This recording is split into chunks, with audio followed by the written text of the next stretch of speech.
담대한 순종과 예수님의 탄생이라는 제목으로 하나님 말씀을 시작합니다.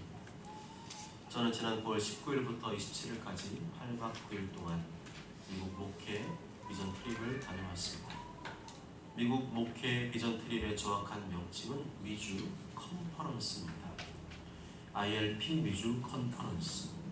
컨퍼런스 일정 동안 미국의 대표적인 교회인 세들백 교회를 비롯하여 ILP를 섬기는 한인교회 두 곳을 방문하여 예배를 드리고 성도님들의 극진한 섬김을 받았습니다.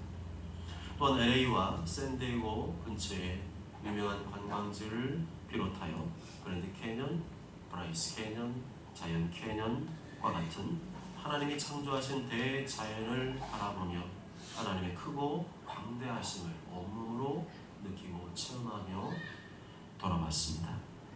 저는 어렸을 적부터 미국에 가보았으면 좋겠다는 생각을 해왔습니다. 그렇지만 실제로 미국에 가게 될 줄은 꿈에도 생각하지를 못했습니다. 그럴 여건이나 형편이 되지 않았기 때문입니다.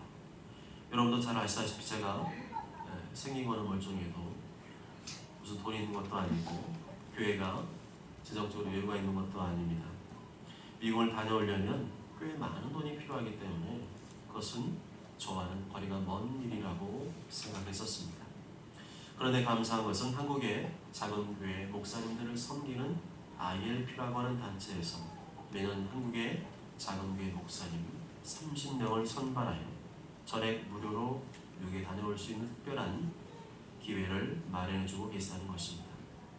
ILP라는 말은 I love pastor라는 말입니다. 우리나라 말로 하면 나는 목사님을 사랑합니다 라는 뜻입니다. I love pastor. 좀 이름이 귀엽고 좀 순수하다는 느낌이 들지 않습니까?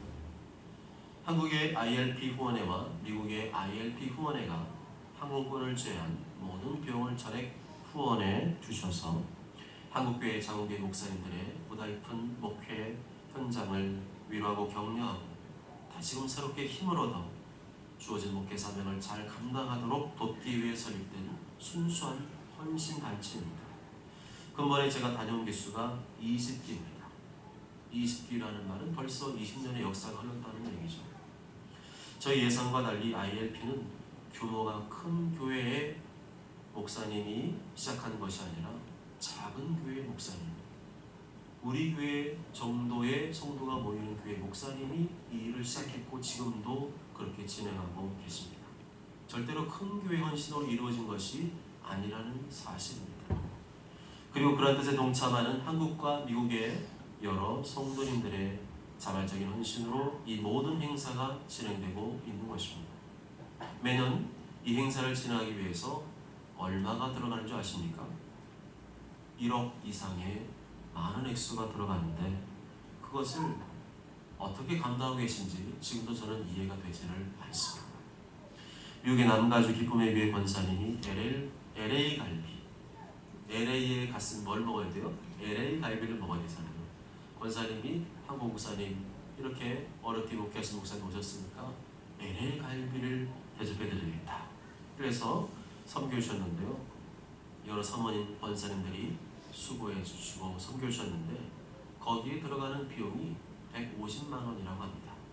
그런데 이 비용을 나이가 많으신 권사님 한 분이 다 감당해 주셨습니다. 권사님은 이것이 자신의 사명이라고 여기고 있습니다.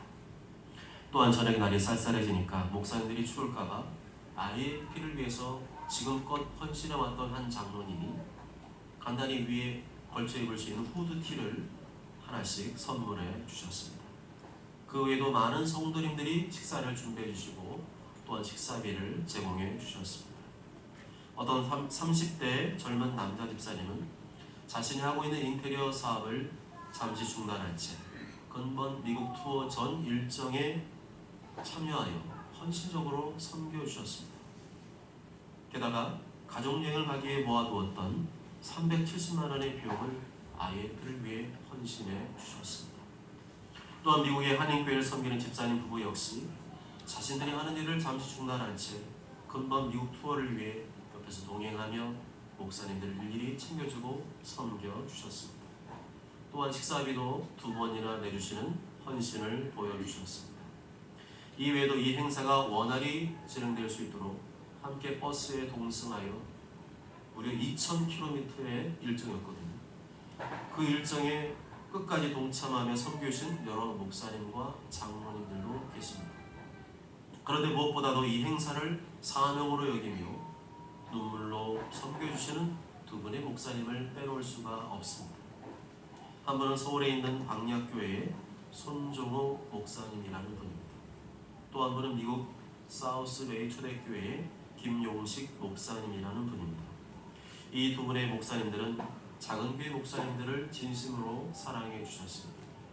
손종호 목사님은 금전적인 문제로 이 ILP 행사가 중단될까봐 눈물을 흘리며 하나님께 기도하는 ILP의 대표 목사님이십니다.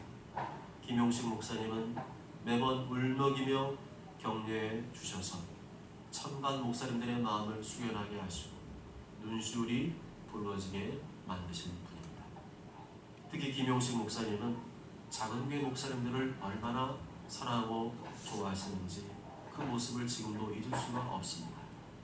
3개월 전에 큰 뇌수술을 하셔서 몸이 불편한데도 함께하지 못해 죄송해 하시면서 스피커폰을 통해 버스 안에서 매일 아침마다 눈물의 기도와 메시지로 격려해 주셨습니다.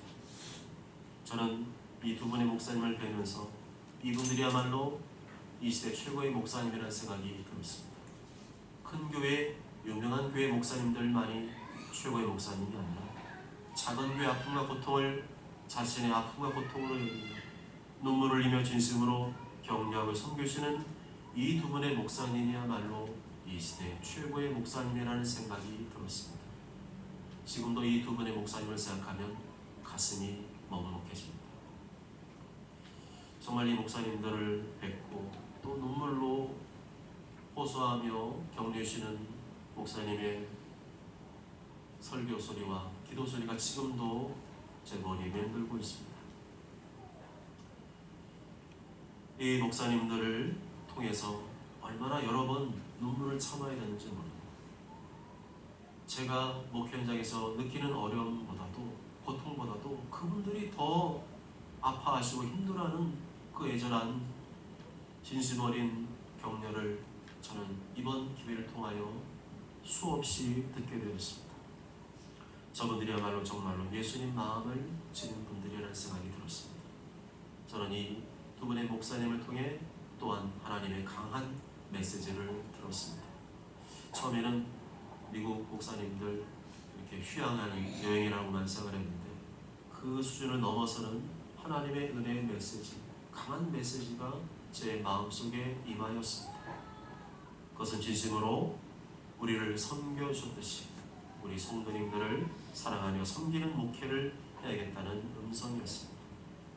이전에도 우리 교회 성도님들을 사랑하며 기도로 섬겨왔지만 앞으로는 더욱 성도님들의 마음을 헤아리며 눈물로 목회하겠다는 결단을 하였습니다.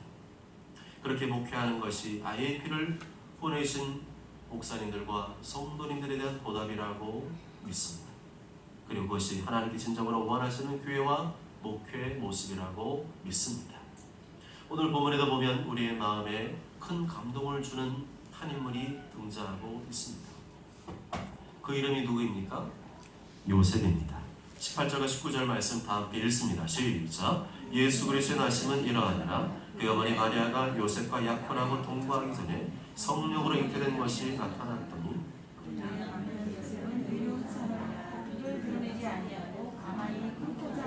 아멘. 요셉이 누구입니까? 마리아의 남편이죠. 정확히 말하면 마리아와 약혼한 남편입니다. 이스라엘의 약혼은 우리가 생각하는 약혼보다 훨씬 강합니다. 이스라엘의 약혼은 결혼 수준과 맞먹습니다. 신랑과 신부가 서로 같이 동거하며 살지 않을 뿐이지 법적으로는 부부로 인정해주는 수준입니다. 특히 이스라엘의 결혼은 영적인 의미를 가지고 있습니다. 하나님을 믿는 신랑과 신부가 만나서 결혼할 수가 있죠. 약혼은 서로를 신중하게 생각할 뿐만 아니라 무엇보다도 그 중심에 하나님을 모시고 믿음의 거룩한 관계 속으로 들어가는 것이기 때문입니다. 그런데 18절 중반절에 보면 뭐라고 되어 있죠? 마리아가 요셉과 약혼하고 동거하기 전에 성령으로 잉태되었다고 말씀합니다. 약혼이 무엇이라고 설명하고 있습니까? 함께 한 집에 살며 동거하기 전에 부부관계라고 설명하고 있습니다. 마리아가 요셉과 약혼하고 동거하기 전에. 그런데 그 다음에 어떤 설명이 따르고 있죠? 동거하기 전에 성령으로 잉태되었다고 말씀합니다. 잉태되었다는 말은 임신하였다는 말이죠. 성령으로 잉태되었다는 말은 마리아와 요셉이 육체적인 관계를 통해 잉태된 것이 아니라 성령님이 마리아의 몸에 직접 임하셔서 잉태되었다는 것입니다. 이런 일은 전에도 없었고 앞으로도 없을 특별한 일입니다. 왜 성령님께서 처녀 마리아를 통해 잉태되게 하신 것일까요? 왜 하나님께서 이런 특별한 일을 일으키셔야만 됐을까요? 그것은 죄가 없으신 예수님이 탄생하도록 하시기 위함이었습니다. 죄를 가진 사람은 하나님의 아들이 될 수 없고 구원자가 될 수 없기 때문에 예수님은 성령을 통해 죄 없는 상태로 잉태되신 것입니다. 그렇게 아무런 죄와 허물이 없는 거룩한 분이 인간의 죄를 대신하여 피 흘려 죽으셔야만 우리 인간의 죄가 용서받을 수 있고 구원을 얻을 수가 있기 때문입니다. 그래서 예수님께서 성령으로 잉태되신 것입니다. 그런데 문제는 요셉이 이 사실을 알았습니까? 몰랐습니까? 몰랐죠. 요셉은 자신과 약혼한 마리아가 성령을 통해 임신한 것이 아니라 다른 남자와 바람을 피우고 가늠하여 임신하게 되었다고 생각했습니다. 요셉이 그렇게 생각한 것은 당연한 일이죠. 지금껏 남자와의 관계를 통하지 않고 임신했다는 말을 들어본 적이 없었기 때문입니다. 이 사실을 알게 된 요셉은 매우 불쾌했을 것입니다. 분노했을 것입니다. 낙심이 되었고 눈물을 흘렸을 것입니다.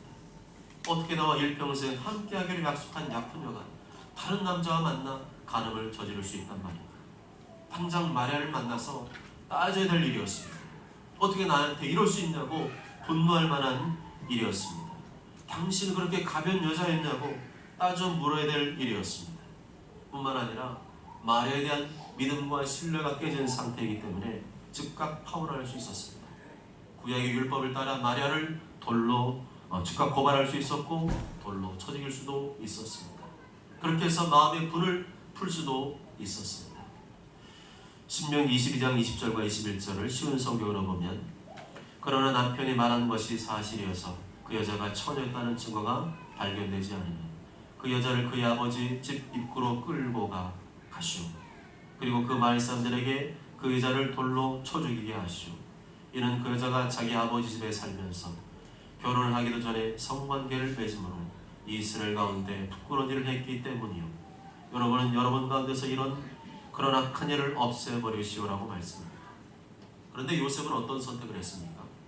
마리아의 죄를 온 천하에 드러내고 복수하는 편을 택했습니까? 아니면 마리아의 죄를 덮어주고 조용히 파혼하는 쪽을 택했습니까?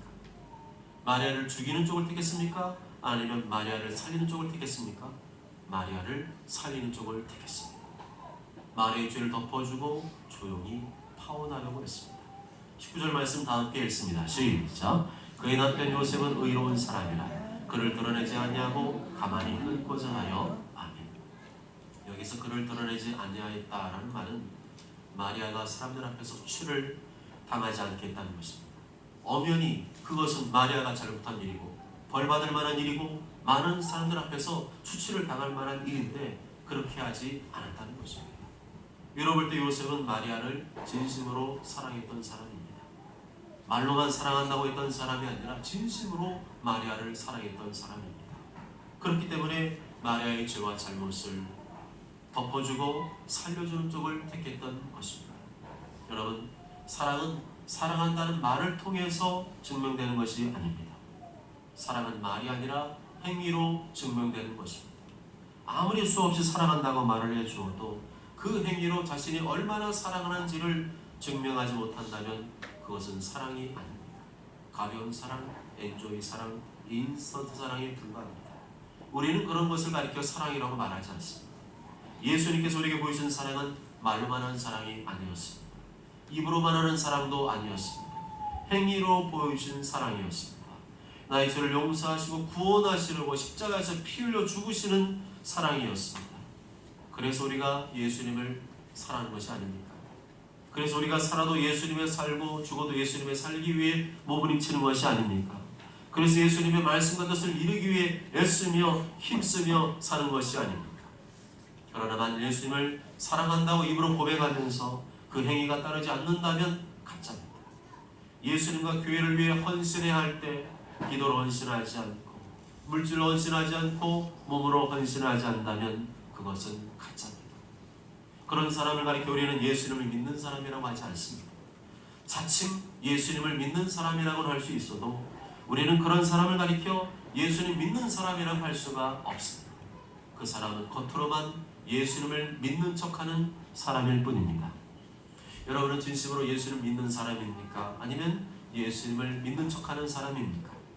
신앙 고백을 하고 세례를 받기만 하면 그 사람이 예수를 믿는 사람입니까? 성경이 말하는 믿음이라는 것이 단지 입술의 고백을 의미하는 것입니까? 아닙니다. 그것은 믿음의 시작일 뿐이죠. 예수를 믿는 사람, 믿음의 열매를 맺지 못하면 그것은 가짜입니다.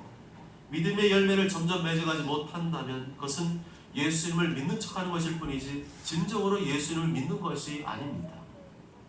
그러므로 예수님 믿는 사람답게 내 삶에 변화가 일어날 줄로 믿습니다.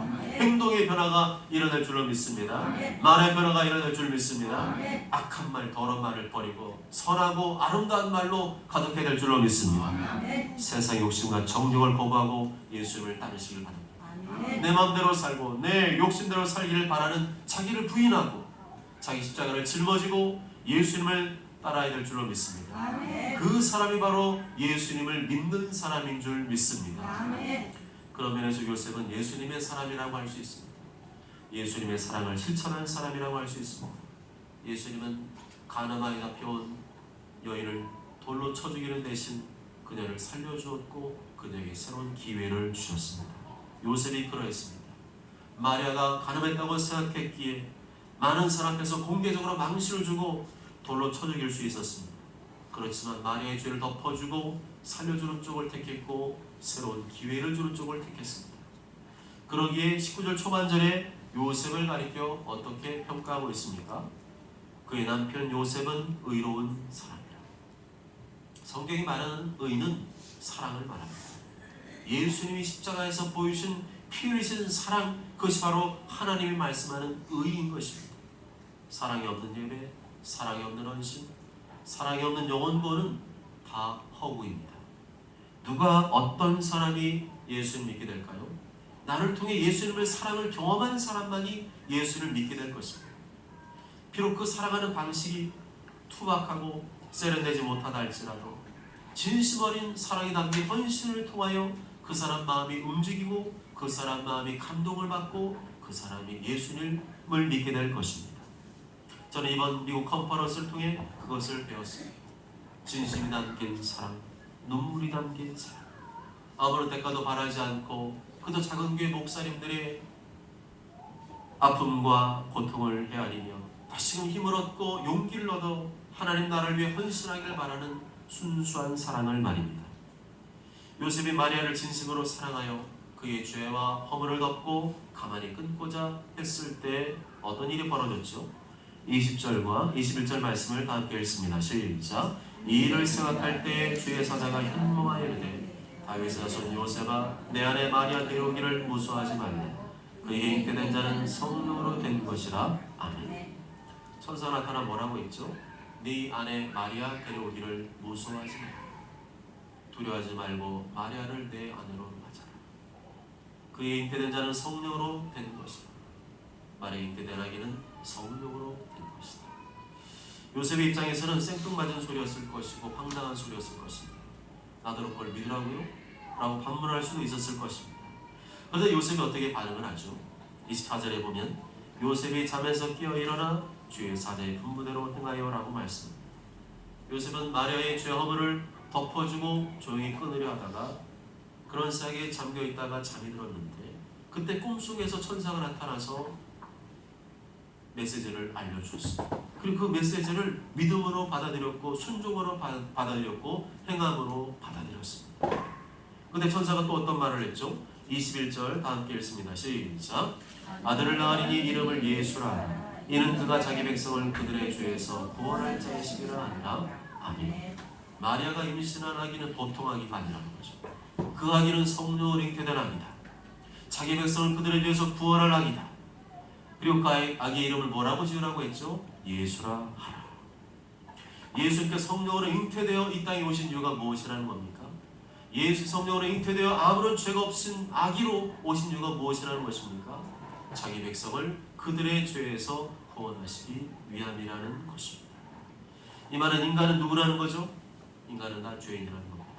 인간의 정체가 뭐라는 거죠? 죄인이라는 겁니다. 왜 인간이 천국에 못 들어간다는 얘기죠? 죄인이기 때문에 들어가지 못한다는 것입니다. 아무리 착하게 살고 바르게 살고 모범적으로 살아도 모든 사람은 다 하나님 앞에서 어떤 존재라는 것입니까? 죄인이라는 것입니다. 자신이 지은 죄의 문제를 해결해야, 자신이 지은 죄를 용서받아야 영원한 천국에 들어갈 수 있다는 것입니다. 예수님을 믿어야만 구원을 얻게 되는 줄 믿습니다. 예수님께 나의 죄를 대신해 십자가 피 흘려 죽으신 것을 믿어야만 죄 사함 받고 구원을 얻게 되는 줄 믿습니다. 그 근거가 구약 성경 어디에 있을까요? 22절과 23절 다 함께 읽습니다. 시작. 이 모든 일이 된 것은 주께서 선지자로 하신 말씀을 이루려 하심이니 이르시되 보라 처녀가 잉태하여 아들을 낳을 것이요 그의 이름은 임마누엘이라 하셨으니 이를 번역한즉 하나님이 우리와 함께 계시다 함이라. 아멘. 이것은 이사야서 7장 14절의 말씀의 성취입니다. 언젠가 처녀가 잉태하여 아들을 낳는 사건이 벌어질 것인데 그분이 바로 예수님이라는 것이죠. 바꿔 말하면 성령으로 잉태되어 떠나지 않은 예수는 전부 다 가짜라는 것입니다. 그리고 그 예수님은 인간의 죄의 문제를 해결해 주시고 구원해 줄 뿐만 아니라 임마누엘의 하나님이시라는 겁니다. 임마누엘이란 하나님이 우리와 함께 계시다는 뜻입니다. 따라해 보실까요? 임마누엘. 예수님 믿고 구원 얻게 되는 가장 큰 선물이 바로 임마누엘의 하나님이시라는 것입니다. 기도응답도 중요하고 문제 해결도 중요하고 삶의 축복도 중요하지만 그보다 더 크고 중요한 선물은 하나님께서 나와 함께 하시는 것입니다. 하나님이 항상 잘 될 수는 없습니다. 모든 문제가 다 해결될 수는 없습니다. 하나님의 자녀에게도 극심한 어려움과 고난이 생길 수 있습니다. 마음이 답답하여 잠 못 이루며 눈물로 밤을 지새는 일이 생길 수 있습니다. 그렇지만 그때에도 하나님께서 나와 함께 하신다는 약속을 잊지 마시기 바랍니다. 내 마음을 어루만져 주시고 상처를 싸매어 주시고 어렵고 답답한 현실을 버티고 견디고 이겨낼 수 있는 힘과 용기를 주심을 잊지 마시길 바랍니다. 그것이 하나님께서 우리들에게 주시길 원하시는 가장 큰 선물임을 절대로 잊지 마시길 바랍니다. 고난과 환난의 시간을 통해 나와 함께 하시는 하나님을 더욱더 분명하게 만나고 경험하고 체험하시길 주님의 이름으로 축복합니다. 보라 처녀가 잉태하여 아들을 낳을 것이요 그 이름은 임마누엘이라 하리라 하셨으니 이를 번역한즉 하나님이 우리와 함께 계시다 합니다. 24절과 25절 말씀 다 함께 읽습니다. 시작. 요셉이 잠에서 깨어 일어나 주의 사자의 분부대로 행하여 그의 아내를 데려왔으나 아들을 낳기까지 동침하지 아니하더니 낳은 이름을 예수라 하니라. 아멘. 요셉이 언제 하나님 메시지를 받았습니까? 하나님께서 원하시는 생각을 할 때 받았습니다. 생각이 중요합니다. 생각을 바르게 하고 생각이 하나님 마음에 합한 생각을 하고 있을 때 하나님의 음성이 들려오는 거죠. 마리아의 수치를 덮어주고 마리아의 수치와 죄를 가려주고 용서하고 다시금 새로운 기회를 주려고 했을 때 의로운 생각을 했을 때 하나님께서 그에게 메시지를 주셨습니다. 그렇습니다. 우리가 좋은 생각을 할 때 하나님께서 말씀해 주신 줄 믿습니다. 아무리 하나님의 음성을 들으려고 해도 하나님의 음성이 그냥 들리는 것이 아니라 하나님의 생각에 맞는 생각, 하나님의 생각과 합당한 생각을 하고 있을 때 그때 하나님의 음성이 들려오는 것입니다. 아멘. 우리가 선한 생각, 믿음의 생각, 순종의 생각, 헌신의 생각을 할 때 하나님의 음성이 들려오는 줄 믿습니다. 아멘. 그럼 요셉이 어떤 식으로 하나님 메시지를 받았죠? 꿈을 통해서 하나님의 메시지를 받았습니다.